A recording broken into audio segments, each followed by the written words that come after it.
The doctors told me the open-heart surgery had a 50-50 chance of success. As they wheeled my gurney towards the operating room, I looked at the anxious faces of my son, Michael, and his wife, Jessica, and I felt a strange sense of peace. My life had been a good one, a quiet one, built on small sacrifices that had added up to a comfortable nest egg. I thought, if I don't wake up, at least they will be taken care of.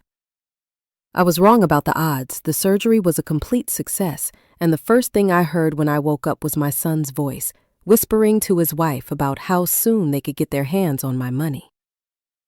My life has always been guided by a simple principle: provide. My husband Frank was a good man, a high school history teacher, and we lived a modest but happy life. We never had much, but we had enough. After he passed from a sudden heart attack 10 years ago, that principle became my singular focus. My son Michael was my whole world, my only legacy. Every decision I made was for him. I kept our small paid-off house instead of downsizing. I learned to invest my meager savings, guided by old financial books from the library. I clipped coupons. I tended my own garden. I mended clothes that should have been thrown away. I became a master of frugality, a quiet warrior in a battle against frivolous expenses. The result of that long, quiet battle was my nest egg. It was my secret pride. It wasn't a great fortune, not by the standards of the world Michael and his wife Jessica moved in, but for a retired librarian, it was substantial. It was my life's work, converted into a number in the portfolio. It was security. It was the final gift I would be able to give my son, a way to provide for him even after I was gone. Michael and Jessica were a modern couple. He was a consultant. She was in marketing. They lived in a sleek downtown apartment with floor-to-ceiling windows and a monthly payment that made my head spin. They were always impeccably dressed, drove a new German car, and took vacations to places I had only ever seen in magazines. I was so proud of their success, even if I didn't quite understand it. When they would visit my small, cozy house, it felt like a visit from glittering royalty. "Oh, Evelyn, this wallpaper is so vintage," Jessica had said once, a polite smile on her face that didn't quite mask her pity. "We keep telling her she should get a condo downtown," Michael would add, patting my hand. "Something modern, easier to manage." I always refused, politely. This house was my home. Besides, every dollar I didn't spend on condo fees was another dollar that would one day go to them. I never told them the exact size of my nest egg. I suppose deep down, I didn't want their gratitude to be tainted by a number. I wanted their love to be for me, not for my savings account. Then came the dizzy spells, the sudden shortness of breath, a tightening in my chest that felt like a clenched fist. At first I dismissed it as old age, but one afternoon while carrying groceries in from the car, the fist clenched so tightly that the world went black. I woke up in the emergency room to the worried faces of my son and daughter-in-law and a doctor with a grim expression. He explained it to us in his office using plastic models of the heart. Aortic stenosis, a severely narrowed heart valve. The words were clinical, but the meaning was simple. My heart was failing. The only option was open-heart surgery to replace the valve. "It's a major operation, especially at your mother's age," the surgeon said, his eyes kind but direct. "There are significant risks, but without it, her prognosis is a matter of months, not years." Jessica burst into tears and Michael wrapped a protective arm around her, his own face pale and drawn. He looked at me, his eyes full of what I thought was love and fear.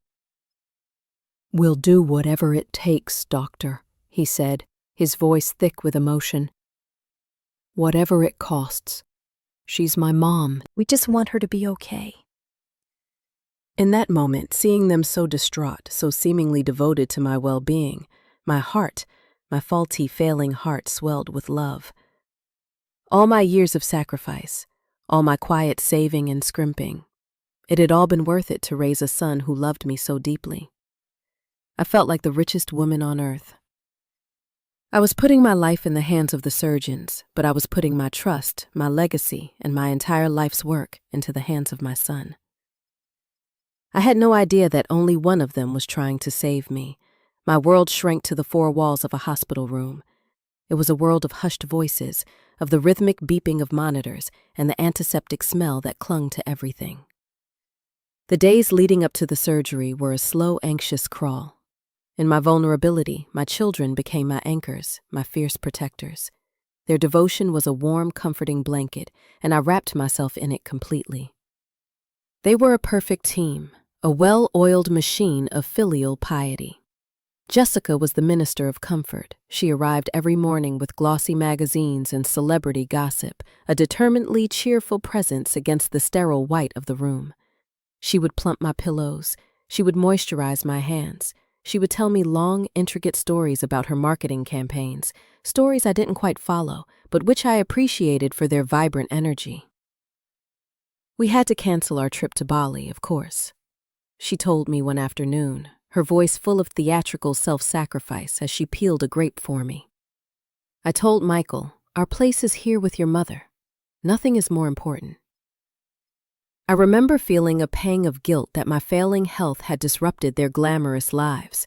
Michael, on the other hand, was the minister of logistics. He was the strong, responsible son, the one who spoke with the doctors in the hallway in low, serious tones. He would then come back and translate the medical jargon for me in a simplified, reassuring way, as if explaining a complex subject to a child. "Okay, Mom," he'd say, pulling a chair close to my bed. "So, Dr. Evans explained that the aortic valve they're using is a bovine valve. That's from a cow, which is amazing. And it has a fantastic longevity. You don't need to worry about the technical stuff. The point is, they have it all under control." He was managing my surgery the way he would manage a corporate merger, and his confidence was contagious. On the second day, he arrived carrying his sleek leather briefcase. He sat down and opened it on my bedside table, revealing a neat stack of files. "Mom," he began, his voice soft and serious. "Just a few practical things to get in order so that you don't have to think about anything except getting better. I need to know where you keep your important papers. The will, the deed to the house, your investment portfolio information, any passwords." He presented it as the most natural thing in the world, a son taking a burden from his ailing mother's shoulders. And in my state of fear and gratitude, it felt that way to me too. It was a relief to hand over the complicated reins of my life. "The key to the lockbox at the bank is in the sugar bowl in the kitchen," I told him. "The blue one, the one your father always loved. Everything is in there. My will, the deed, the bond certificates. Mr. Gable has a copy of the will, of course. My portfolio login is on a piece of paper taped to the bottom of my desk drawer." "Perfect," he said, making neat little notes on a legal pad. "Jessica and I will take care of everything. We'll pay the bills. We'll handle any correspondence. You just focus on resting." I looked at my son, so capable, so organized, so full of love for me, and my heart ached with pride. I had handed him the keys to my entire life's work, and I had never felt more secure. The afternoon before the surgery, the surgeon came to my room for the final consultation and to have me sign the consent forms. He was a kind man, but his words were unsparing. He reiterated the risks one last time. "Evelyn, I need to be sure you understand," he said, his eyes holding mine. "We are stopping your heart to perform this operation. There is a significant risk of stroke, of infection, of complications with the heart-lung machine. We have an excellent team, and we will do our very best for you, but you need to be prepared for any outcome." After he left, A heavy, terrifying silence filled the room. The reality of what was about to happen, of my chest being open, of my heart being stopped, was immense. Jessica began to weep softly into a tissue. Michael came over to my bed and took my hand. His own hand was trembling slightly. He knelt down so his eyes were level with mine, and I could see tears glistening in them. "Mom," he said, his voice thick with emotion. "I want you to go in there tomorrow knowing something. We don't care about the house. We don't care about the nest egg. None of it, not a single penny, means a thing without you. It's all just paper. You are what matters." He squeezed my hand. "All we want, all we are praying for, is for you to be okay. I promise you. We will be waiting right here for you when you wake up, and we will take care of you no matter what. I promise." His promise, delivered with such raw, tearful sincerity, was the most profound comfort I could have ever asked for. It was the final, beautiful affirmation of a lifetime of love. My fear of the surgery receded, replaced by a deep and abiding peace. My life had been good. I had raised a wonderful, loving, devoted son. Whatever happened tomorrow, it would be all right. Early the next morning, as the orderlies came to wheel me to the pre-op staging area, Michael and Jessica were there as promised. They walked beside my gurney, holding my hands. They both kissed my forehead at the double doors to the surgical ward. "We love you, Mom," Michael whispered. "We'll be right here." As I was wheeled down the long, sterile corridor, their two faces, etched with worry and love, were the last things I saw. I closed my eyes and surrendered to the coming darkness. My heart, my broken, failing heart, absolutely full. The hospital falls into a different kind of quiet after midnight. The daytime bustle of visitors and doctors fades away, replaced by a hushed, watchful stillness, punctuated by the soft squeak of a nurse's shoes in the hallway, or the distant, melancholy beep of a monitor. In the dim glow of my room, I lay awake, listening to the steady, rhythmic pulse of my own failing heart on the machine beside me. Sleep was a distant shore I couldn't seem to reach. My body was a foreign country. A thin, scratchy gown had replaced my own soft nightclothes. A plastic tube was taped to the back of my hand, a constant, dull ache tethering me to a bag of saline. I felt less like a person and more like a project, a delicate piece of machinery waiting for repair. In these quiet, lonely hours, with the profound uncertainty of tomorrow looming, my mind did what it has always done. It went back in time, sifting through the archives of my life. I thought of Michael as a little boy, no older than 7, his face pressed against the window of a toy store, his eyes wide with longing for a shiny red bicycle we couldn't possibly afford. I remembered the extra shifts I took at the library that autumn, the feeling of my tired feet on the cold floor as I reshelved books late into the evening.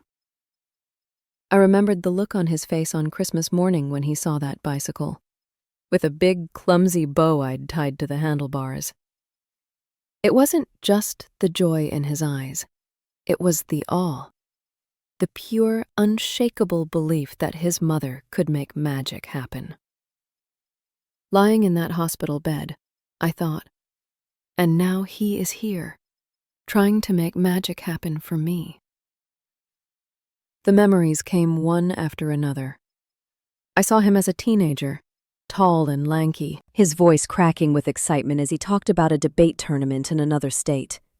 I saw myself, later that same week, standing in a consignment shop, selling my own mother's gold locket, my most treasured possession, to pay for his bus ticket and hotel room.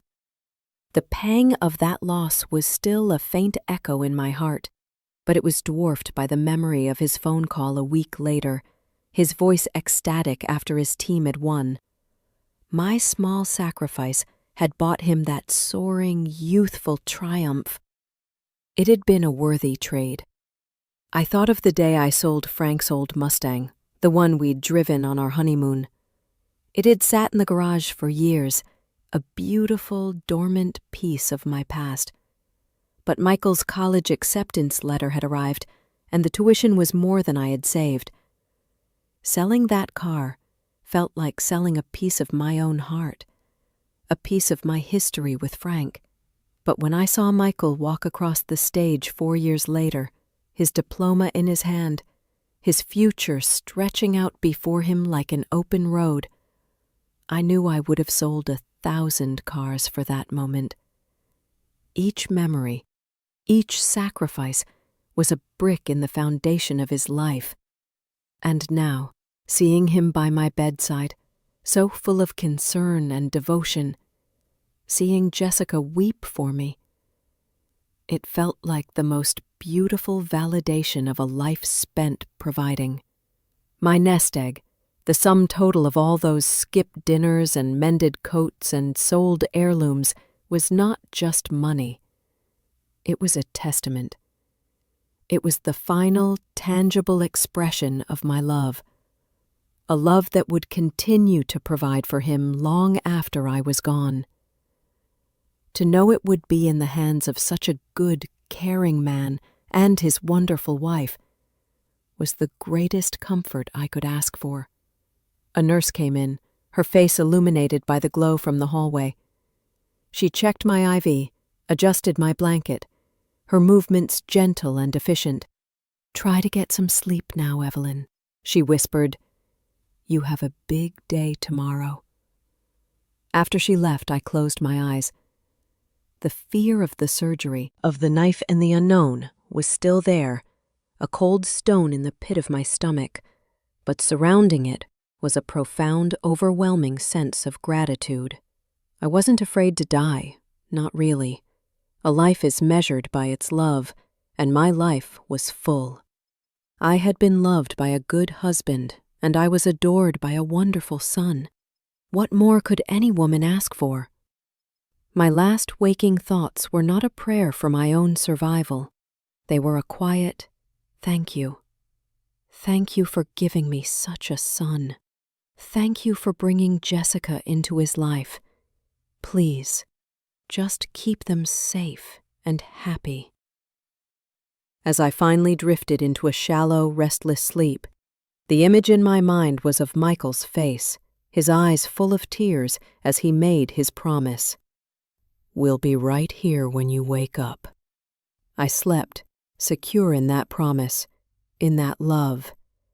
I slept like a trusting child, with no idea of the monster that was waiting for me on the other side of the dawn. The day of the surgery arrived not with a bang, but with a quiet, methodical series of preparations that began in the pre-dawn darkness. A nurse, her face kind but businesslike in the dim light, woke me gently. The hours that followed were a blur of hushed efficiency. My vitals were checked, my wristband was scanned, and a series of lines were drawn on my chest with a purple marker, a strange and sterile roadmap for the journey ahead.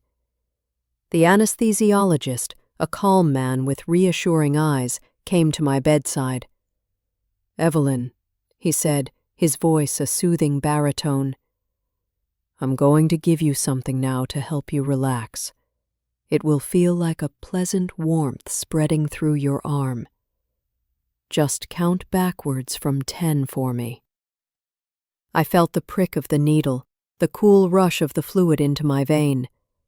I looked up and saw Michael and Jessica standing in the doorway, their faces a perfect portrait of loving concern. That was my last conscious thought, the image of my devoted children. 10. 9. The numbers dissolved, and the world faded to a soft, quiet black. I was no longer a person. I was a vessel, an object of intense clinical focus, wheeled through silent corridors and into the heart of the hospital's inner sanctum, the operating room. It was a room of cold steel, glass, and an intense, shadowless light that banished all secrets. A team of people in blue-green scrubs moved with a practiced, silent grace, their faces obscured by masks, their eyes focused and serious. They were a well-oiled machine, and I was the broken component they had been tasked to fix. My body was transferred to the narrow operating table. My arms were strapped down. A ventilator tube was inserted down my throat, and a machine began to breathe for me with a rhythmic, percussive hiss. The heart monitor beeped out the frantic, failing rhythm of my own heart, a frantic SOS that was about to be silenced. "Scalpel," Dr. Evans said, his voice calm and authoritative, cutting through the quiet hum of the machinery. The long, delicate process began. While my life was held in a state of suspended animation, the world outside continued. In the surgical waiting room, Michael and Jessica played their parts to perfection. They sat huddled together, holding hands, their faces etched with worry for the benefit of any passing nurse. Jessica would occasionally dab at her dry eyes with a tissue. Michael would pace the floor, running his hands through his hair, a perfect portrait of a son tormented by the possibility of losing his mother. He bought them coffee from the machine, his hand trembling just enough to be convincing. They were giving the performance of their lives. Back in the operating room, my life was in Dr. Evans's hands. The steady beep of my heart monitor abruptly flatlined as the surgeon gave a command. "Initiate bypass." The heart-lung machine took over, its quiet whir the only thing keeping me alive. My blood was now being pumped and oxygenated by a machine, a temporary, external soul. My own heart, now still and silent in my open chest, was ready for repair. Hours passed. The team worked in a state of intense, focused synchronicity. There was no wasted movement, no unnecessary conversation, only the quiet, precise language of surgery. Forceps. Suture. Suction. Dr. Evans, his eyes magnified behind his surgical loops, worked with the patient intensity of a watchmaker, carefully cutting away the calcified, useless valve and stitching the new, life-giving one into its place. Then came the moment of truth, the moment of resurrection. "All right, let's bring her back," Dr. Evans said, his voice tight with concentration. "Charge the paddles to 20. A nurse handed him the 2 paddles. He placed them on either side of my still heart. "Clear," he commanded. My body jolted with the force of the electricity. The team's eyes were all fixed on the monitor. For a long, agonizing second, there was only a flat green line, then a flicker, a blip, and then another. A slow, steady, powerful rhythm began to assert itself on the screen. Beep, beep, beep. A collective, unspoken sigh of relief went through the room. "We have a stable sinus rhythm," a nurse announced. "Blood pressure is rising." Dr. Evans allowed himself a small, weary nod. "Excellent work, everyone," he said. "Let's close her up." The final stitches were placed. The ventilator was removed. My own lungs, prompted by instinct, took their first shuddering, independent breath. The vessel was a person again. The broken machine had been repaired. The surgery, against the odds, had been a success. I was wheeled out of the cold, bright operating room and into the quiet, dim world of the intensive care unit. I was a landscape of tubes and wires, a fragile ecosystem of drips and monitors. But I was alive. I was on the other side. The physical battle for my life had been fought and won by a team of skilled strangers. I was safe. And as I lay there, adrift in the deep, dreamless ocean of anesthesia, I had no idea that I was about to wake up to a war far more terrible, a wound far more grievous than any a surgeon's scalpel could inflict. My return to the world was not a sudden jolt, but a slow, syrupy ascent from a deep and dreamless ocean. Consciousness arrived in fragmented pieces. The first thing I was aware of was a profound monolithic ache in my chest, a pain so vast and deep it felt like a part of my very architecture. Then came the sounds, muffled at first, as if heard from underwater. The steady, rhythmic beep of a machine, the distant, hushed murmur of voices. A thick fog filled my mind, and I was adrift in it, with no memory of how I had arrived in this strange, dim place. Slowly, the fog began to thin. The beeping became the metronome of my own heartbeat. The scratchy texture against my skin was a hospital sheet. The faint antiseptic smell was the scent of recovery. I was in the ICU. The surgery was over. I was alive. My first coherent thought was a wave of pure, unadulterated relief. I had made it to the other side. My second thought was of my children. My last memory was of their faces, etched with love and fear, promising they would be there. I wanted to open my eyes, to see them, to let them know I was awake, but my body was a leaden, unresponsive thing. My eyelids felt like they were sealed shut, my limbs heavy and disconnected. The effort was too great. I was a prisoner in my own still body, able to perceive but not to act. And then, through the fog, I heard them. Their voices were low, a soft murmur from somewhere near the foot of my bed. It was Michael and Jessica. They had kept their promise. They were here. A deep, quiet joy bloomed in my chest, a warmth that pushed back against the pain. I was not alone. I lay still, content to simply listen to the comforting sound of their presence, to float on the gentle tide of their voices as I gathered the strength to open my eyes. At first, their words were indistinct, a quiet conversation I couldn't quite make out. But as my senses sharpened, their words began to crystallize, and the tone of their conversation registered as odd. It wasn't the hushed, worried whisper of people sitting vigil. It was something else, quieter, more furtive. It was the tone of a private meeting, of two people discussing a serious matter they didn't want overheard. "So you spoke to Dr. Evans again?" It was Jessica's voice, a sharp, clear whisper. "Yeah, I caught him in the hallway just now," Michael replied, his voice equally low. "He's cautiously optimistic." "What does that even mean, cautiously optimistic?" Jessica asked, an edge of irritation in her whisper. "Is she going to be okay or not?" Lying there, I felt a flicker of my own fear. What did it mean? But I also felt a surge of gratitude that Michael was being so diligent, pressing the doctors for real answers. He was taking charge, protecting me.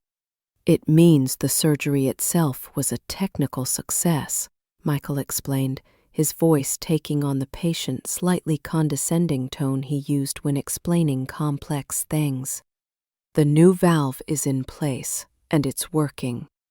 But he was very clear, Jess. Her heart muscle took a major hit. "It's weak." He said the next 48 hours are the most critical. "She's not out of the woods by a long shot." A cold dread seeped into my bones. Not out of the woods. I tried to focus on the positive part. The valve was working. I had to be strong. I had to fight. For them. I clung to the thought of their love, a lifeline in this sea of fear and pain. There was a pause. I heard the rustle of fabric, the squeak of a shoe on the linoleum floor. I imagined them looking at me, at the array of tubes and monitors that were keeping me alive, their faces full of loving concern. Then Jessica spoke again, and her next question was the one that changed everything. The tone of her voice shifted, dropping even lower becoming a conspiratorial hiss. The hint of irritation was gone, replaced by a sharp, pragmatic urgency. It was a question that had nothing to do with my recovery and everything to do with something else entirely. "Okay," she whispered. "A weak heart. So what does that mean for the timeline?" The words hung in the air of the quiet ICU room, sharp and cold and utterly out of place. The timeline? What timeline? My groggy, post-operative mind struggled to make sense of the question. It was like hearing a foreign word in the middle of a familiar sentence, a discordant note in a beautiful song, a sliver of ice in a warm drink. For the first time since waking, a feeling other than relief or fear entered my heart. It was a cold, sharp prick of confusion, of profound and unsettling wrongness. I lay perfectly still, every fiber of my being strained, waiting for my son's answer.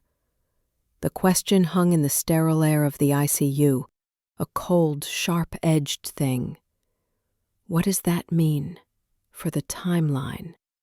My mind, thick with the fog of anesthesia, tried to push the words away. They didn't make sense. It was a language I didn't understand, spoken by a woman who looked like my daughter-in-law but sounded like a stranger. I lay perfectly still, my breath held captive in my lungs, and I listened for my son's reply, praying that his words would be a balm, a clarification, a return to the world I knew. I heard Michael let out a long, weary sigh. It was not a sigh of sadness or fear. It was a sigh of profound impatience, the sound a businessman makes when a deal is taking too long to close. His voice, when he finally spoke, was stripped of all the warmth and emotion he had shown me for days. It was flat, pragmatic, and utterly chilling. "It means the best-case scenario, Jess," he said, his voice a low conspiratorial murmur. "Think about it. The surgery saves her from dying on the table, so we don't look like monsters for not trying. We did everything we could. We're the devoted, grieving family." He paused. But Evans was clear. The long-term prognosis is poor. Her heart is shot. Best case, she has a year, maybe 2, before it gives out for good. She's just too frail. He let the silence hang for a beat before delivering the final, crushing blow. The words that would stop my own newly repaired heart. "So be patient. Her nest egg is finally going to be ours." For a single, silent moment, the world ceased to exist. The beeping of the monitor, the pain in my chest, the scratch of the sheets, it all vanished. There was only the sound of my son's words, replaying themselves in the echo chamber of my skull. Finally going to be ours. My mind rejected it. No, I thought, it can't be. I'm hallucinating. It's the morphine. It's a nightmare. I clung to this desperate hope, this last shred of denial, praying for Jessica's voice to contradict him, to scold him, to say anything that would prove this was all a terrible, drug-induced dream. Jessica's reply came not as a contradiction, but as a confirmation, twisting the knife that her husband had just plunged into my heart. "A year?" she hissed, her whisper sharp with avarice.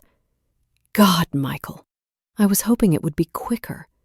The interest rates on that lakefront condo aren't going to wait forever." "Are you sure he said a year?" The casual, callous cruelty of her words shattered my last defense. This was real. The loving, devoted children were a performance. The tears, the promises, the bedside vigil, it was all a lie. A long, elaborate, monstrous lie. The pain that flared up in my chest was 1,000 times more excruciating than the surgeon's scalpel. It was the pain of a soul being ripped in two. The steady, rhythmic beep of the heart monitor beside me faltered, becoming frantic and erratic, a mechanical scream that mirrored the silent one tearing through my mind. A nurse glanced in through the window, but seeing I was still asleep, she moved on. They kept talking, their voices a low, venomous drone, as they coolly planned the plunder of my life.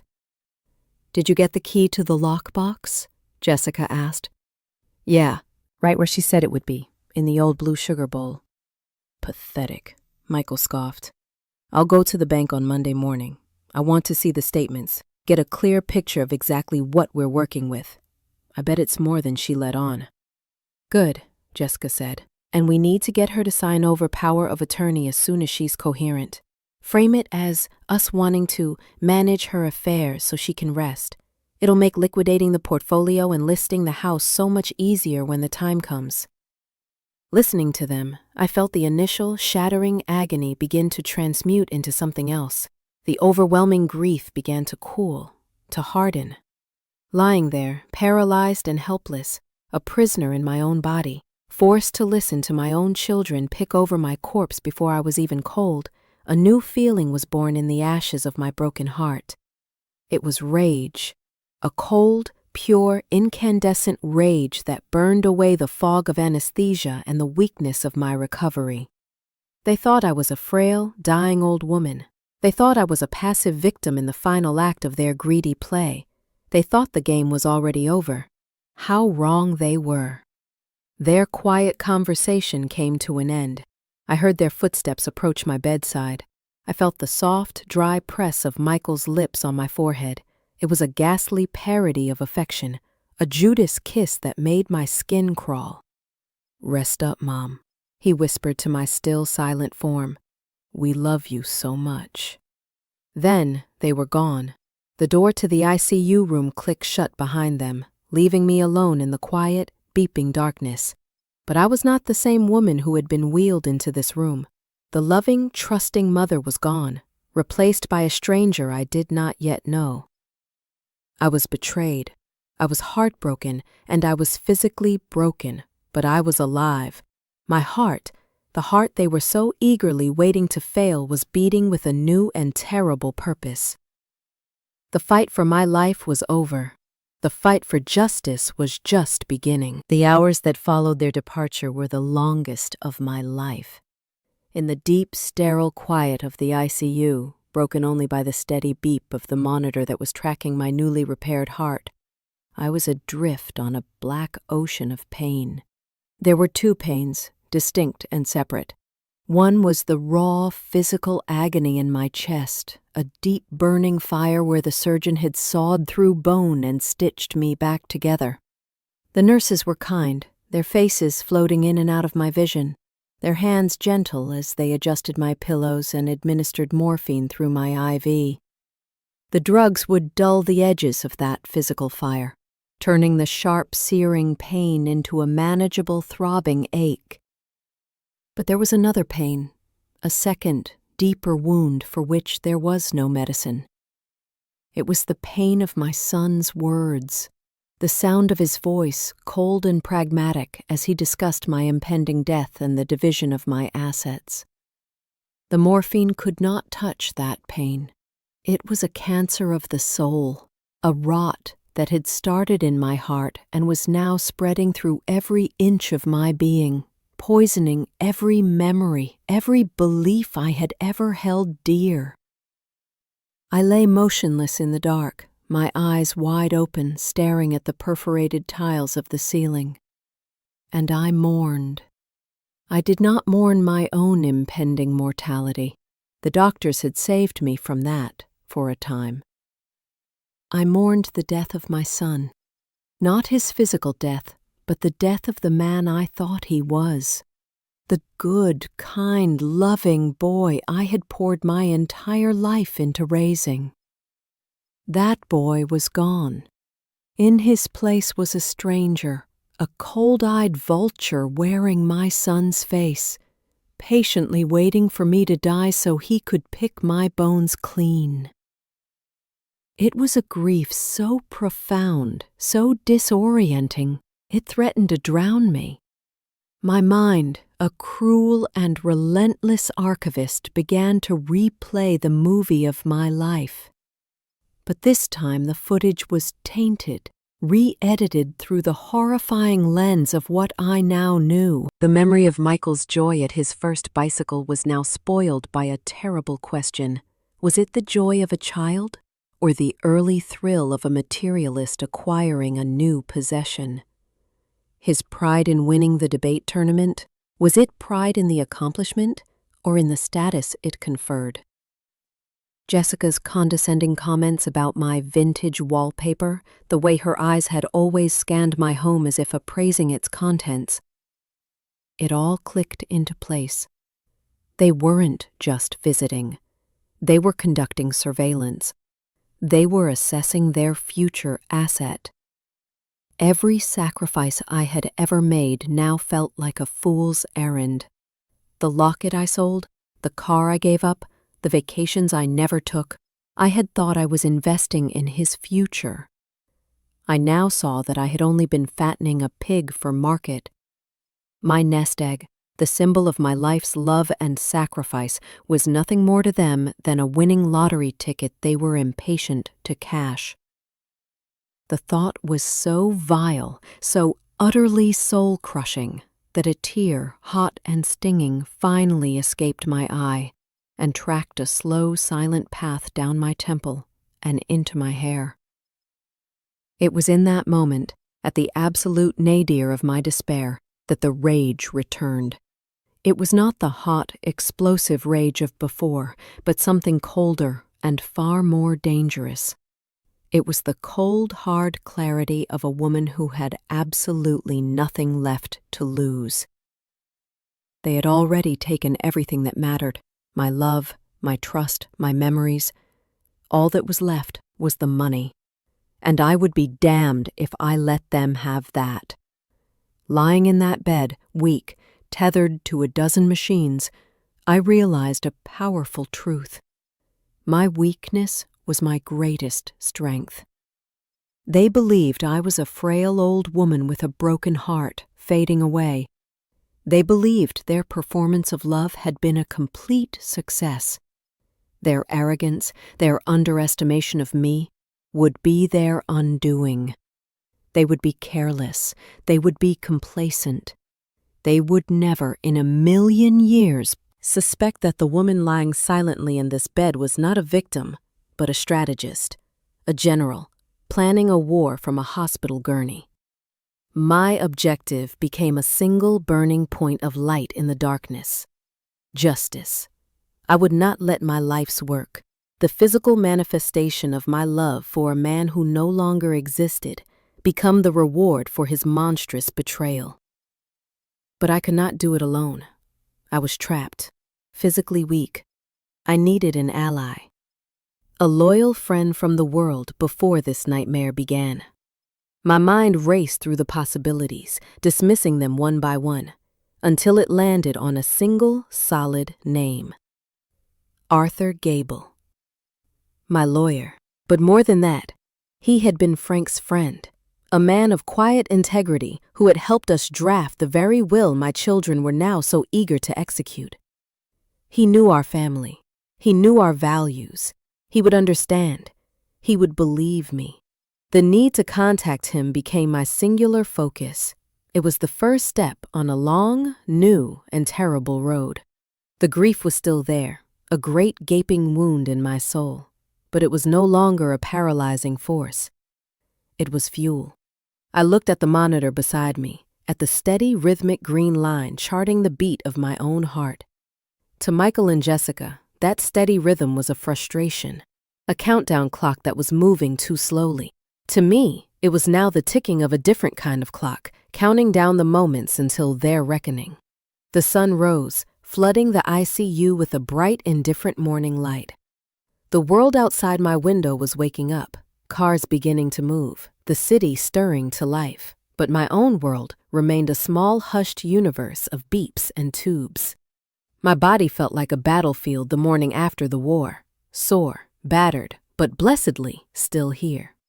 The rage and grief from the night before had not dissipated, but had cooled and settled into a hard, dense core of purpose in the pit of my stomach.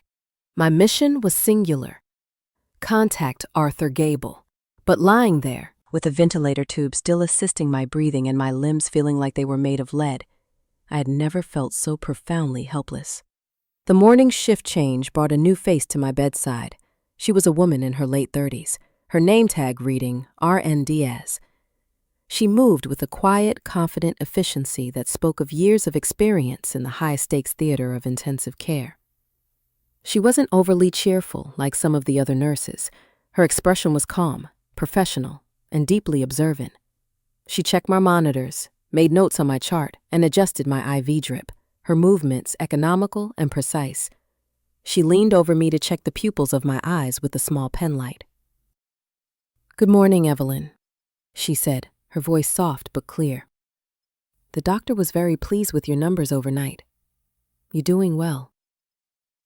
I couldn't speak around the tube, so I just blinked in acknowledgement. But I tried to pour all of my desperate, frantic energy into my gaze. I tried to communicate the terror, the urgency, the fact that I was not just a sick old woman, but a prisoner. She must have seen something. A flicker of surprise, perhaps. Most post-op patients in my condition were groggy, their eyes unfocused. But my mind was a razor, and my eyes were the only weapon I had. She finished her checks, but instead of moving on to the next patient, she lingered for a moment. She took a warm, damp cloth and gently wiped my face, her touch surprisingly gentle. "You look like you've been through a war, Evelyn," she murmured, more to herself than to me. As she wiped my temple, she paused, her finger tracing the faint, salty track of the tear I had shed the night before. She looked from the tear track back to my eyes, and a look of deep professional curiosity, mixed with something warmer, empathy, softened her features. "The pain is bad, I know. But you have the look of someone whose heart hurts for a different reason." Her perception, her quiet acknowledgement of my true suffering, was a lifeline. I seized it. I began to tap my forefinger, the only finger I could seem to control with any precision, against the metal bed rail. It was a weak, unsteady rhythm, but it was insistent. Tap, tap, tap. Nurse Diaz's eyes followed the movement. "What is it, Evelyn? Are you trying to tell me something?" I nodded, a small, jerky movement. I tried to mouth a word around the tube. "Lawyer." It was a mangled, barely audible sound. She leaned closer, her brow furrowed in concentration. "Lawyer? Are you asking for a lawyer?" I nodded again, more vigorously this time, pouring all of my remaining energy into the gesture. Hope, fierce and desperate, flared in my chest. She understood. But how to tell her who? My mind raced. I couldn't write. I couldn't speak. Then I saw it. At the foot of my bed, hanging from a clip, was my patient chart, and tucked into the metal back of the clipboard was a simple, black ballpoint pen. I stopped tapping and began to point, a single trembling finger aimed at the clipboard. It took every ounce of my will to lift my arm, to hold it steady, to make the gesture clear. The pen, the chart, let me write. Nurse Diaz followed my gaze. She looked at the pen, then back at my face, at the pleading, desperate intelligence in my eyes. The pieces clicked into place for her. She was no longer just a nurse. She was being asked to be a conspirator. I saw a flicker of hesitation in her expression, a quick calculation of the professional risk she would be taking. To get involved in a patient's legal affairs was a serious breach of protocol. She could lose her job. She looked down at me, at my frail, broken body, and then back at the fierce, unbroken will in my eyes. And in that moment, she made a choice. Her professional mask softened into one of simple, human compassion. She walked to the foot of the bed, unclipped the pen, and brought the clipboard to my side. "Okay, Evelyn," she said, her voice a low, reassuring whisper. "Okay, show me what you need to." She placed the pen in my trembling hand and held the clipboard steady. My writing was a barely legible scrawl, my muscles weak and uncooperative, but I managed to get the words down. 3 lines. "Help me. Lawyer Arthur Gable." And his phone number, which I had known by heart for 30 years. She looked down at the note. She read the words, and a look of profound understanding washed over her face. She now knew this was not just a simple legal matter. This was a cry for help. She tore the small sheet of paper from the larger chart, folded it neatly, and slipped it into the pocket of her scrubs. "I understand," she said, her voice firm, leaving no room for doubt. She looked towards the door to make sure no one was watching. "I will make this call for you on my break. No one will know. You just focus on resting, on getting that tube out so you can breathe on your own. You're going to need your strength." She placed a hand on my shoulder, a gesture of solidarity, of alliance. "You're not alone in this, Evelyn," she whispered. After she left, I finally allowed my body to relax. The tension that had held me rigid for hours began to recede. I had done it. I had taken the first step. I had placed my trust, my future, and my fight for justice into the hands of a stranger. It was a terrifying gamble, but as I looked at the empty space where the pen and paper had been, I felt a flicker of something I thought I had lost forever. Hope. I closed my eyes, and for the first time since waking, I rested. The battle was far from over, but I had finally found my first soldier. By the next morning, a small but significant battle had been won. The ventilator tube was gone. My throat was raw, and my voice was a reedy, rasping whisper, but I could breathe on my own. I could speak. Each breath was a conscious effort, a reminder of the deep physical trauma I had endured. But it was my own. It was a taste of freedom. Nurse Diaz was the one who removed the tube, her movements gentle and reassuring. As she helped me take my first shallow sips of water, she leaned in close, her voice a low murmur meant only for me. "I made the call last night," she whispered, her eyes meeting mine in the mirror. "He knows you're here. He understands. He said he would arrange a visit as soon as possible, and that you should not, under any circumstances, sign anything. He'll be in touch." A wave of profound relief washed over me, so powerful it almost made me dizzy. The message had been delivered. My ally was on his way. My trust in this kind, brave stranger had been rewarded. "Thank you," I rasped, the words scratching my throat, but she heard them. She simply squeezed my hand, a gesture of solidarity, before returning to her professional duties, just as the door to my new private room swung open. Michael and Jessica entered, their arms laden with offerings. Jessica was carrying an enormous bouquet of lilies, whose sweet, cloying scent immediately filled the small room. Michael had a stack of magazines and a box of expensive teas. They were beaming, their faces bright with the performance of loving concern. "Mom, you look so much better!" Michael exclaimed, rushing to my bedside. "The nurse told us they took the tube out. That's fantastic news." "We brought you some things to make the room a little more cheerful," Jessica added, bustling around the room, placing the lilies on the windowsill. "This place is so drab. It needs a woman's touch." I watched them through heavy-lidded eyes, my new terrible knowledge forming a glass wall between us. Every cheerful word, every loving gesture was now a grotesque parody. They were actors on a stage, and I was their sole captive audience member, and now I was an actor too. Michael pulled a chair close, taking my hand in his. His touch, which only days ago had been my greatest comfort, now felt like the cold, dry grip of a snake. "I have some good news, Mom," he said, his voice full of feigned sincerity. "I went to the bank this morning, just like you asked. I have all the account statements and portfolio information from the lockbox. I'm going to start organizing everything, getting it all in order. You won't have to worry about a single bill. We'll take care of everything from here on out." He was reporting on the success of his mission, the confirmation of the prize. He was telling me, to my face, that he had secured the details of the fortune he was waiting for me to die to inherit.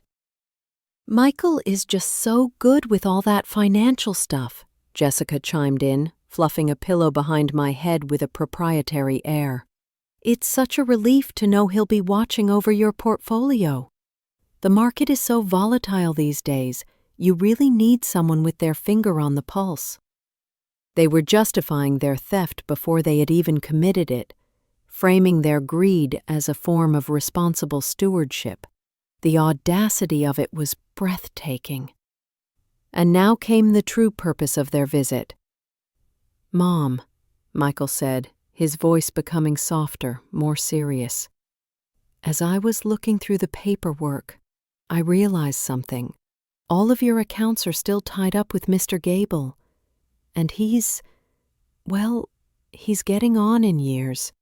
When you're feeling a bit stronger, there's a small piece of paperwork we think you should sign. It's a power of attorney." He saw the flicker in my eyes and hurried to reassure me. "It's just a formality, really. It would allow me to speak to the insurance companies on your behalf, to pay your hospital bills directly from your accounts without having to bother you. It's about protecting you so you can focus on your recovery." This was it, the key to the kingdom. If I signed it, he would have the legal power to begin dismantling my life's work while I was still breathing. The rage, cold and pure, surged inside me, but my face remained a mask of weary, docile confusion. I knew my role. I had to be weaker, more trusting, more pathetic than they could ever imagine. I let a tear well up in my eye, a genuine tear of sorrow for the man my son had become. I let my breath hitch in my throat. I looked at him, my own child. And with a voice that was little more than a pained whisper, I delivered the performance of a lifetime. "Oh, Michael," I rasped, letting my hand tremble in his. I don't understand any of that paperwork. It's all so confusing now." I closed my eyes for a moment. "Whatever you think is best, dear. You're so good to me, both of you. I don't know what I'd do without you." The look of triumphant relief that passed between him and Jessica was unmistakable. They had done it. The final piece of their plan was falling into place. "It's the least we can do, Mom," Michael said, his voice magnanimous. "I'll have my assistant draft the papers and bring them by in a day or two." They left soon after, pleased and confident, leaving the funereal scent of lilies hanging in the air. The moment the door clicked shut, the mask of the frail victim fell away. I stared at the flowers, a beautiful, vibrant symbol of death and deception. My children were confident. They were moving forward with their plan, and they had no idea that my own plan was already a step ahead of theirs, that my own ally was on his way. The game was afoot, and they didn't even know they were playing. The next day was a landscape of excruciatingly slow hours. Every time the door to my room opened, my heart would leap, only to fall again when it was a nurse with a pill cup or an orderly with a lunch tray. I was waiting for Arthur, and the waiting was a form of torture. Michael had called that morning, his voice oozing with a false, solicitous warmth. "Just checking in, Mom," he'd said. "My assistant is just finalizing the POA paperwork. It's a bit of a rush job, but I told her it was an emergency. I should have it for you to sign tomorrow. Isn't that great? One less thing for you to worry about." "That's wonderful, dear," I had whispered, the lie feeling like sandpaper in my raw throat. The trap was being set, and I was praying my own countermove would arrive in time. It was late in the afternoon when the door opened again. A distinguished, gray-haired man in a conservative suit stepped inside, carrying a small, unassuming bouquet of carnations. He smiled warmly at the nurse who was adjusting my IV drip. "Hello," he said, his voice pleasant and avuncular. "I'm Arthur, Evelyn's nephew. Just popped in to see how my favorite aunt is doing." The nurse smiled back, completely disarmed. "She's doing wonderfully. She's a fighter, this one." "That she is," Arthur said, his eyes meeting mine over the nurse's head. In them, I saw a lifetime of friendship, a deep well of concern, and a flicker of the courtroom warrior I so desperately needed.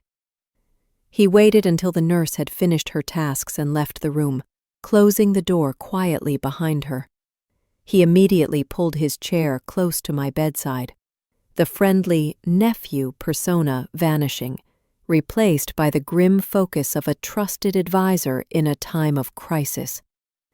He took my hand, his grip warm and firm. "Evelyn," he said, his voice a low, angry rumble. "Nurse Diaz called me from a payphone. She told me everything she could. To see you like this, to hear what they've done, Frank would be spinning in his grave." The relief of finally being able to speak the truth to someone who would believe me was so overwhelming it was a physical sensation. "Arthur," I whispered, my eyes filling with tears. "It's true. All of it. I heard them. They're just waiting for me to die. They're planning to take everything." Telling the story out loud, recounting the cold, pragmatic words my son had used, was like lancing a poisoned wound.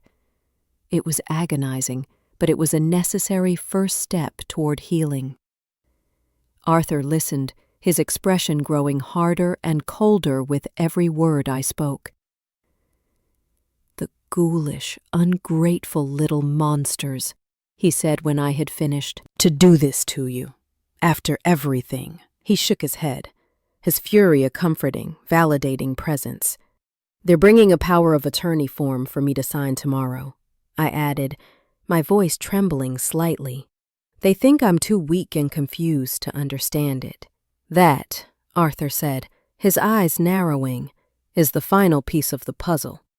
Their attempt to have you sign a binding legal document in your current vulnerable state is proof of what's called undue influence. It's a nail in their coffin. Do not, under any circumstances, sign it, Evelyn. Let them bring it. Let them ask. We want them to walk as far into this trap as possible before we spring it." He leaned closer, his voice dropping. "I've spent the morning reviewing Frank's will and your portfolio. Your legal position is unassailable. But simply defending your assets isn't enough, is it? This isn't about money anymore." "No," I whispered. "It's about justice. It's about honor." "Exactly," he said, a strategic glint in his eye. "They want the estate so badly? Fine. The estate will be settled according to a clear and legally binding last will and testament. It just won't be the one they're expecting." A new radical idea began to form in my mind, a possibility that hadn't existed before this moment. "Evelyn," Arthur asked gently, seeing the look on my face, "if not for Michael, then for whom? What do you want your life's work, your nest egg, to mean?" The answer came to me in a flash of absolute, unwavering clarity. My life had been about providing, about helping, about using my small resources to build a better future. That principle hadn't changed. Only the beneficiary had. My heart, the very organ that had been so cruelly betrayed, was now showing me the way. "I want it to do some good in the world, Arthur," I said, my voice gaining a strength I didn't know I possessed. "Real good.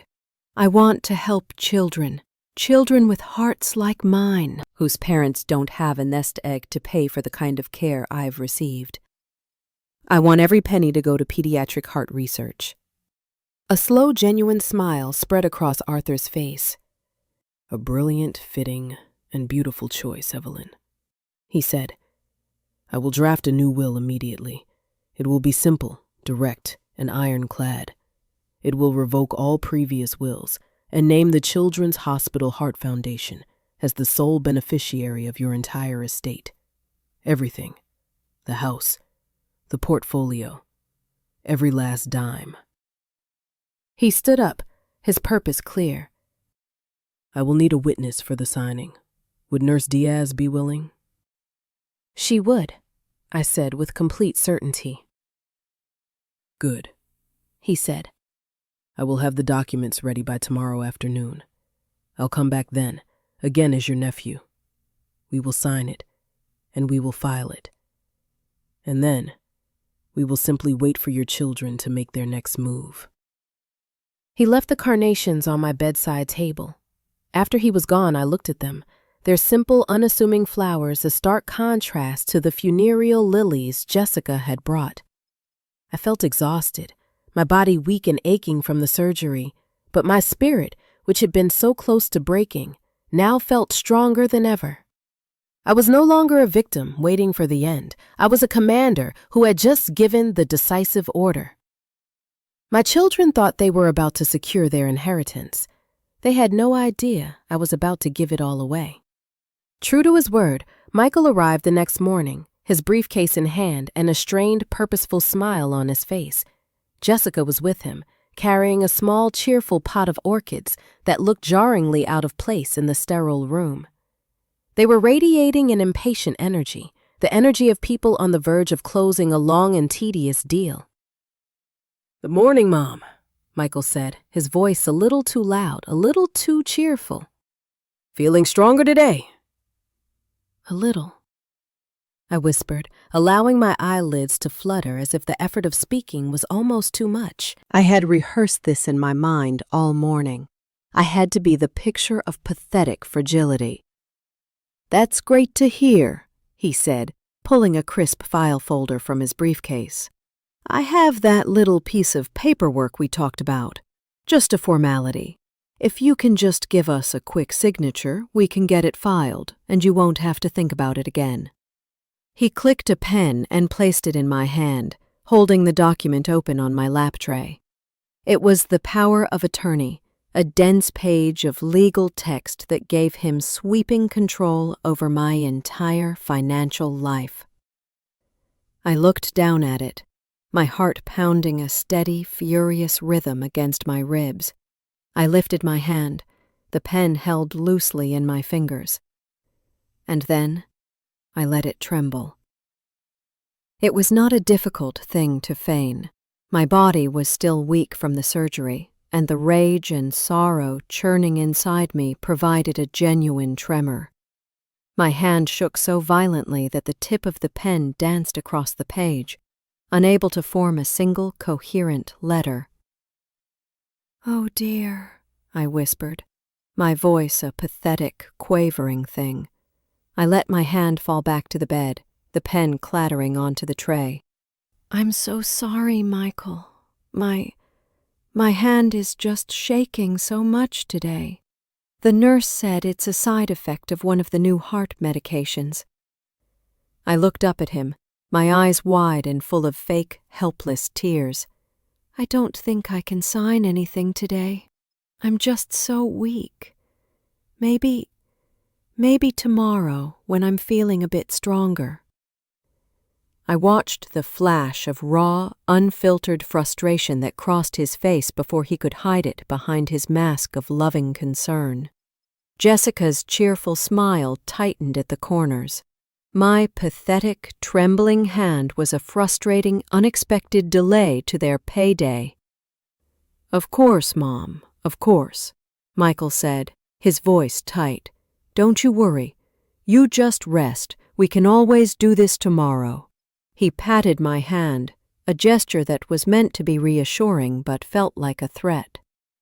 They left soon after, their annoyance a palpable cloud in the room. That afternoon, my real ally arrived. Arthur Gable, looking for all the world like a concerned nephew, came into my room carrying a slim, unassuming manila envelope. A few minutes later, Nurse Diaz entered, her expression perfectly professional. "Just need to check your vitals and update your chart, Evelyn," she said, providing the perfect cover as she closed the door behind her. The air in the room became solemn, almost ceremonial. Arthur took the documents from the envelope. There were only 2 pages. He pulled his chair close. "Evelyn," he said, his voice low and serious. "This is the new last will and testament we discussed. I am going to read the key passage aloud for your benefit and for our witness." He cleared his throat and read, his voice clear and strong. "I, Evelyn Reed, being of sound mind and body, do hereby revoke all previous wills, codicils, and testamentary dispositions made by me. I give, devise, and bequeath my entire estate, both real and personal, of whatsoever kind and wheresoever situate, to the Children's Hospital Heart Foundation of this city, to be used for the funding of pediatric heart research and to provide financial assistance to the families of sick children." Listening to the words, I felt a profound sense of release. It was a letting go of the son I had lost, of the future I had once planned, of the bitterness that had been poisoning my recovery. My life's work, my nest egg, was no longer a source of pain and betrayal. It was being transformed into a source of hope. My personal tragedy was becoming a gift to countless strangers. It was the most right, the most powerful thing I had ever done. Arthur placed the document on my lap tray, the same tray where the power of attorney had rested just hours before. He handed me a pen. My hand, which had been so conveniently shaky that morning, was now as steady as a rock. With a firm, clear stroke, I signed my name on the line. It was not just a signature. It was an act of defiance. It was the signature of a woman taking back control of her life and her legacy. Arthur then passed the document to Nurse Diaz. She signed her name and her professional designation on the witness line, her expression one of quiet, profound respect. The deed was done. "It's official, Evelyn," Arthur said, carefully placing the signed will back into the envelope. "I will have this filed with the probate court first thing in the morning. It is now a legally unassailable document." He and Nurse Diaz left shortly after, leaving me alone in the quiet of my room. I felt a deep, bone-deep exhaustion, but beneath it was a foundation of peace. The trap was now fully set. The final, irreversible move had been made. My children were still plotting, still waiting for my hand to steady so I could sign their little piece of paper, a document that was now utterly, completely meaningless. They thought they were the hunters closing in for the kill. They had no idea they were already ghosts, chasing a fortune that no longer existed. A week passed in the quiet, healing rhythm of the hospital. With every day, I felt a little of my physical strength returning. I graduated from shuffling down the hallway with the walker to walking on my own, a slow but steady pace. The deep, raw pain in my chest began to recede, leaving a tender, healing ache in its place. My voice grew stronger. I was eating solid food again. On the outside, I was a model patient, diligently following the orders of my doctors and physical therapists. On the inside, I was a soldier, methodically rebuilding my strength for the final, unavoidable confrontation. The day of my discharge arrived, a bright, clear Tuesday morning. I had packed my small bag of belongings myself, a simple act of independence that felt like a major victory. I was dressed in my own clothes, not a hospital gown, and I was sitting in the armchair by the window, waiting. I knew they would be coming for me. Michael and Jessica arrived shortly after 10, bringing with them a hospital-issued wheelchair that I did not need. Their faces were wreathed in the triumphant, loving smiles of children who had successfully managed a difficult parent. Today was their victory day. They were finally taking the asset, me, home, where they could gain full control.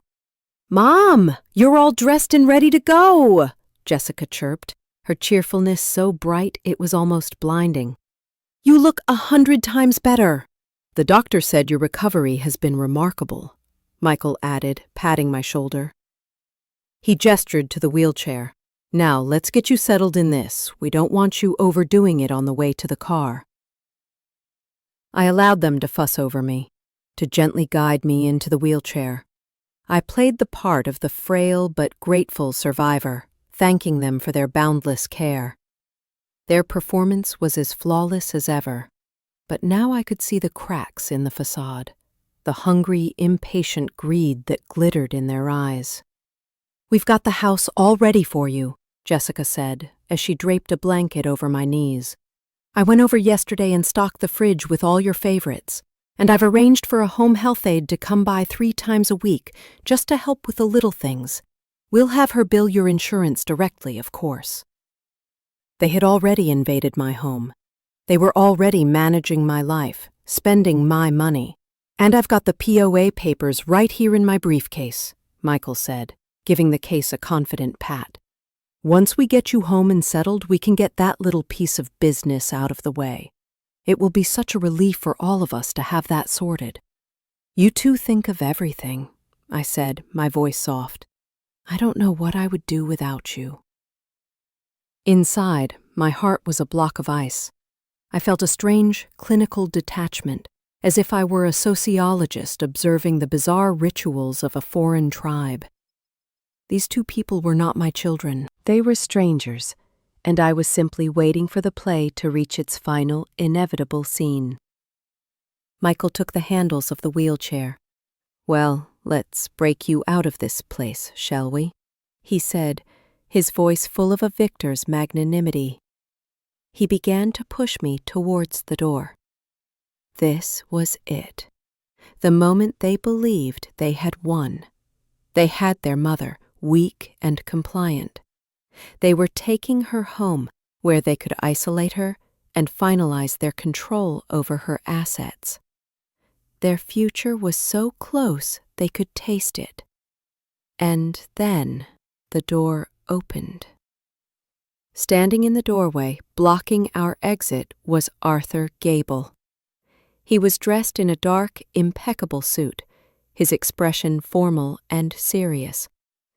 Beside him stood a pleasant-looking professional woman in her 50s, holding a slim portfolio. Michael and Jessica stopped dead. The cheerful smiles on their faces vanished, replaced by looks of annoyed confusion. "Mr. Gable?" Michael said, his voice sharp with suspicion. "What are you doing here? We're just taking Mom home." Jessica stepped forward, placing a proprietary hand on my shoulder, physically marking her territory. "I thought all the legal matters were handled," she said, her tone cold. "This really isn't a good time." Arthur's gaze was fixed on me, a silent, steady message of support. He then turned his cool, professional eyes to my children. "Michael, Jessica, good morning," he said, his voice devoid of its usual warmth. "My apologies for the intrusion, but my client requested my presence here this morning." "Your client?" David asked, his eyes narrowing.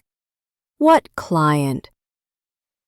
"My client, Mrs. Evelyn Reed," Arthur said, nodding respectfully towards me. "And this," he continued, gesturing to the woman beside him, "is Ms. Dubois, the Director of Philanthropy for the American Heart Association." A bombshell had been detonated in the quiet, sterile hospital room. The American Heart Association? Philanthropy? The words made no sense. They were alien pieces that did not fit into their perfect, greedy puzzle. I watched the confusion on my children's faces curdle into a new dawning sense of dread. Their perfect, triumphant exit had just been blocked by 2 completely unexpected players. They looked from Arthur to the strange woman, and then, finally, to me. And for the first time, in my quiet, placid expression, They did not see a frail, grateful mother. They saw an opponent. The air in the hospital room was suddenly thin, the silence charged with a volatile, unstable energy. Michael and Jessica stared at the two newcomers, their minds visibly struggling to process this impossible intrusion into their perfectly executed plan. Michael was the first to find his voice, and it was laced with an aggressive, defensive bluster. "The American Heart Association?" he repeated, a harsh, incredulous laugh escaping his lips. "What is this, a joke? Did you win a raffle, Mom? What in the world is going on?" He was still talking to me, still trying to assert his control, still believing I was a confused old woman who had been taken in by some scam. Jessica, however, was shrewder. Her eyes, cold and calculating, darted to Arthur. "What did you do?" she hissed, her voice a low, venomous whisper.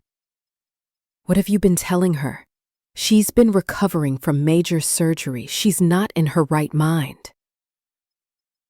Arthur Gable did not flinch. He regarded them both with a look of cool, professional disdain.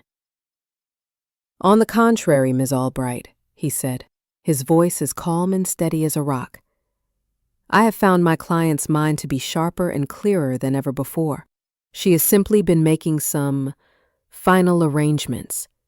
Arrangements that, as her son and daughter-in-law, she felt you should be the first to hear." He turned his full attention to me, his expression softening with respect. "Evelyn, are you ready?" I looked past him, past the composed face of Ms. Dubois from the charity, and I looked at my son. I looked at his handsome face, now twisted with suspicion and greed. I looked at the woman beside him, her eyes glittering with impatient avarice. I thought of their whispers, their timelines, their triumphant smiles, and I felt the last flicker of maternal sentiment within me die out, leaving only a cold, hard resolve. "Yes, Arthur," I said, my voice weak from surgery, but ringing with an absolute finality. "Please proceed." Arthur nodded. He opened his briefcase and took out a single folded document. "Your mother," he announced to the stunned couple, "asked me to draft a new last will and testament for her last week. She signed it in this very room, in a state of sound mind and body, with Nurse Diaz as a legally binding witness. I filed it with the probate court yesterday morning. It is now her one and only legally recognized final directive." He unfolded the document. "It revokes all previous wills, including the one you were likely counting on, Michael." Michael's face went white. "You can't. She wouldn't. I will read the relevant passage." Arthur continued, his voice cutting through Michael's sputtering protests. He read in a clear, formal tone that turned the small hospital room into a courtroom. "I, Evelyn Reed, do hereby give, devise, and bequeath my entire estate, both real and personal, including my residence, my investment portfolio, the full contents of all my bank and savings accounts, and any and all other assets, to the American Heart Association, to be held in a perpetual trust called the Frank Reed Memorial Fund for the specific purpose of funding pediatric heart research." The silence that followed was a living entity, a crushing weight that seemed to suck all the air from the room. Jessica let out a small strangled gasp, her hand flying to her mouth. Michael stared at Arthur, then at me, his face a canvas of disbelief and dawning apoplectic rage. "No," he whispered, shaking his head. "No, that's not possible." The old will, everything was supposed to go to me. "You manipulated her!"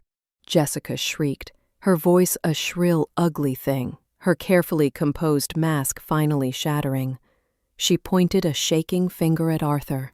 "She's sick. She's been on medication. She's not competent to make these decisions. This will never hold up in court. We'll contest it." And then Michael turned on me. the loving, devoted son vanished, replaced by a stranger with a face contorted by pure, raw fury. How could you? He roared, taking a step toward my wheelchair. After everything we've done, we sat by your bedside, we talked to your doctors, we canceled our vacation. We were going to take care of you. And this is how you repay us. You give everything we've worked for, everything we deserve, to complete strangers.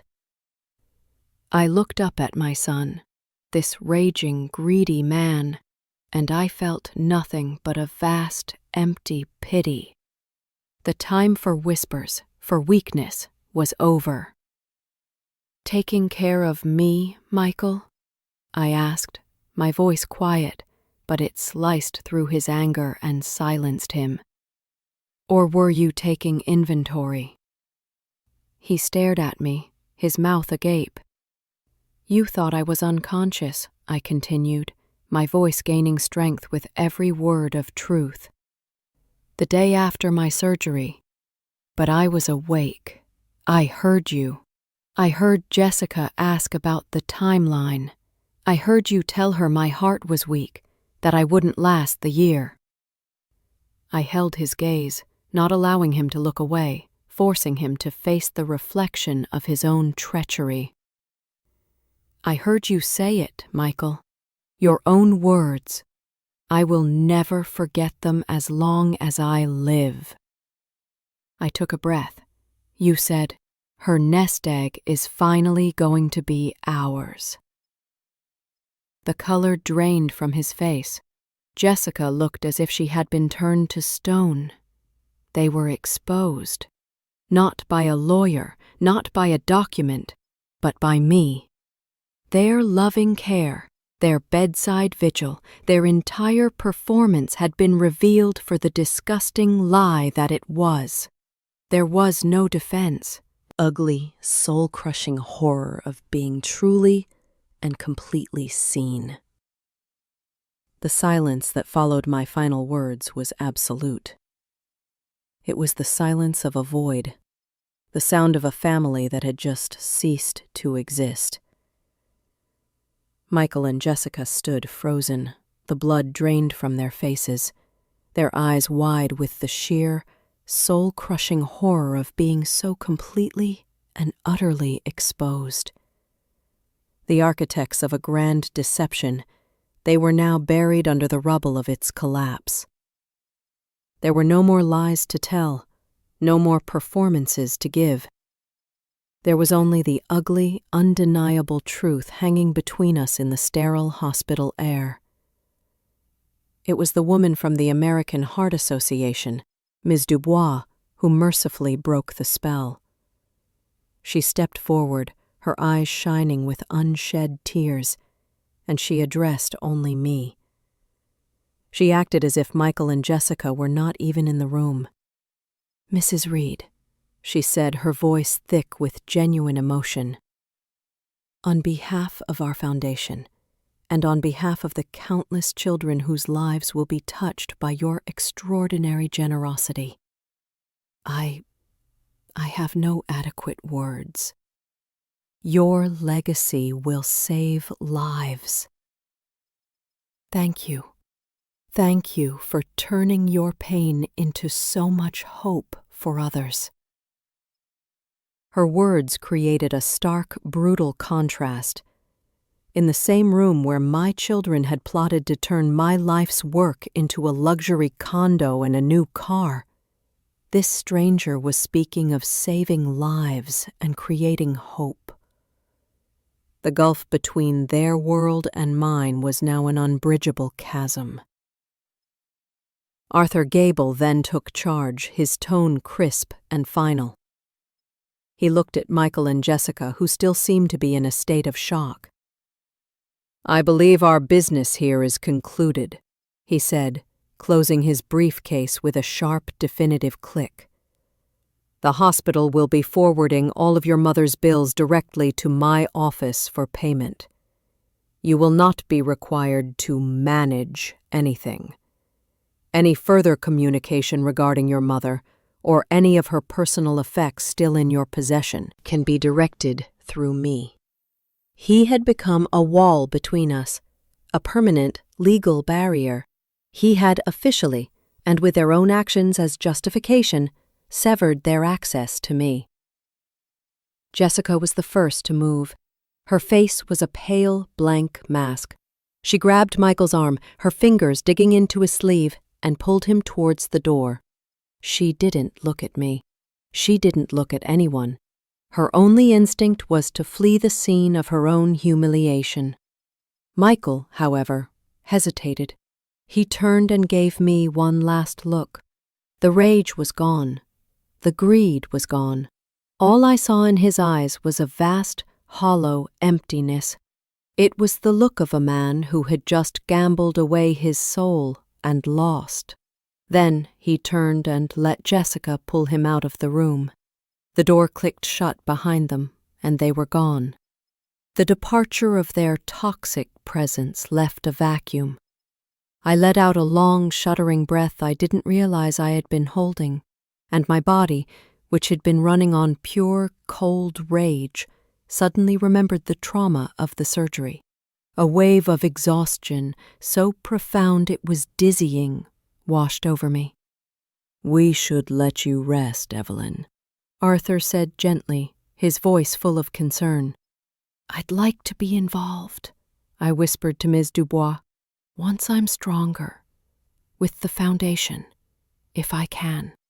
"We would be honored to have you, Mrs. Reed," she said warmly, "whenever you're ready." After she had gone, I was alone with Arthur, my oldest and truest friend. The adrenaline was gone, and the deep, aching sorrow of what had just transpired began to set in. I had won, but I had lost my son. "What now, Arthur?" I whispered, feeling suddenly very old and very tired. I can't go back to the house. Not yet. It's full of ghosts." "You won't have to," he said, patting my hand. "Frank was always 2 steps ahead, you know. He set up a small separate annuity for you years ago. For mad money, he called it. The children never knew about it." It's more than enough to cover a very comfortable stay at a top-tier rehabilitation facility until you're back on your feet and decide what you want to do next. I'll make the arrangements this afternoon. Of course he had. My husband, even from beyond the grave, was still taking care of me. The thought brought fresh tears to my eyes, but these were not tears of pain. They were tears of gratitude. Later that evening, the room was quiet. The lilies Jessica had brought, with their cloying, funereal scent, had been removed at my request. The room was just a simple, quiet space. The storm had passed. I was heartbroken. I was exhausted. I was facing a future that looked nothing like the one I had planned. But for the first time in a very long time, I was free. I was no longer a pawn in my children's greedy game. I was the master of my own life, the author of my own legacy. And as I drifted off to sleep, the steady rhythmic beep of the heart monitor was no longer a countdown to an inheritance. It was the first steady beat of a new life. Autumn has painted the city in shades of gold and rust. From the window of the sunny atrium in the children's hospital, I can see the leaves on the old maple trees letting go, drifting down in a final, graceful surrender. A year ago, I might have seen that as a symbol of an ending. Today, I see it only as a necessary, beautiful preparation for a new spring. I don't live on Maple Street anymore. After a few months in a quiet rehabilitation facility, once my strength had fully returned, I knew I could not go back. The house was no longer a sanctuary of memories. It was a crime scene. Every room was haunted by the ghost of the son I thought I had, and the future I had believed in. With Arthur's help, I sold it. We added every last penny from the sale to the Frank Reed Memorial Fund at the American Heart Association, making my final gift to my husband's memory even more substantial.